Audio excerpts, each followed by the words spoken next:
Hello guys, so I'm back. So ayan, tuturuan ko kayo paano gamitin ng manual ang ating LG washing machine na automatic. So ito po, naglagay ako ng damit. Yan, lagayan niya ng sabon, pwede powder or pwede liquid. Ito namang isa is lagay ng Zonrox natin. Ayan dyan. Dyan po nilalagay, either Zonrox na purple or white or kahit ano.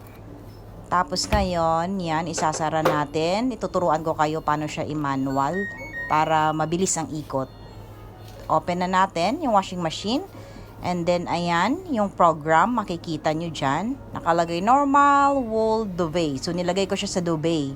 And then, actually, automatic na yan siya. Kaso, ang ginagawa ko is, dini-DIY ko or minamanual ko. So, instead yung tubig niya, mga nasa 5 yata yan or 4, ginawa ko lang 3. Para hindi masyadong puno. Or 4, pwede din po. And then, sa wash din, pwede mong i-adjust yan. Sa rinse o pagbanlaw, pwede mo rin i-adjust ng instead of 3, 2 beses lang pwede din. Ayan. So, sa spin, pwede mong i-high. Ayan. Then, pwede mo lang okay na. So, mag-i-start na yan siya.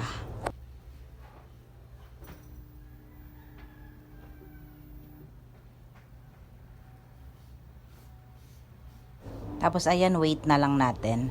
So, ayan, iikot na siya. Maglalabas na siya ng tubig dyan. Actually, pag lumabas yung tubig, pwede mo pa rin siyang i-open.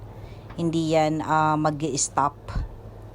So, check natin. Ayan, wait lang natin. Try ko siyang i-open ha, para makita nyo. So, wala akong ginalaw dyan sa program. Hayaan lang natin. Tinatansya niya yung tubig. Pero actually ako kasi is minanual ko na yung tubig na hanggang 4 lang. So ayan, maglalagay na siya. Pasensya na, mahilig ako sa ayan. Then bubuhos na yung tubig. Ayan.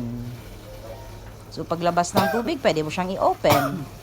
Kung gusto mong lagyan ng downy, ayaw mong isabay, pwede din.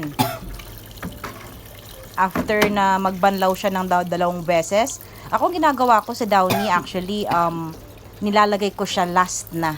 Yung isang banlaw na lang, dun ko na nilalagay yung downy. Tapos, yung tubig binabawasan ko, ginagawa kong 2 o 3 lang yung range ng tubig para mas lalong bumango yung ating mga damit. So, papakita ko rin sa inyo kung ano ang ikot nitong dinalagay ko siya sa duvet na program. Actually, yung duvet, hindi naman talaga mga duvet yung mga yan mga damit yan. Yung duvet, yung mga comforter, yung mga ganyan. Pero, ginagamit ko pa rin siya sa damit kasi mas malakas yung ikot niya. Ayan. Minsan binubuhos ko na lang dyan yung Zonrox. Hindi ko na nilalagay dun sa gilid. Para mas mabula talaga siya. So, ayan, close ko na. Wait na lang natin. Heavy, beeper, water level, pwede mong i-adjust. Wash, pwede mo yung yung wash. Kung gusto mo i-soak muna yung mga damit, pwede. Pwede kang mag-adjust dyan. So, ayan. Yung sa pag-soak natin, may 15 minutes, may 30 minutes, yan. Doon mo lang siya pindutin sa may wash. Sa mga puti, ganun ginagawa ko. Inaano ko lang muna siya, sinusoak ko lang muna siya. Para talagang malinis na malinis at maputing maputi. So, ito na po yung ikot ng naka-duvet ang program. So, ayan ang ikot niya matapos makuha yung range ng tubig. Ayan, ikot-ikot lang siya. Medyo mas mabilis nga yung ikot niya. Tansya-tansya lang talaga sa damit. Kasi pag mabigat yung damit, talagang mabagal talaga yung ikot. Ayan, ang ikot niya. Dami namang pagpilian talaga sa program eh. Diyan.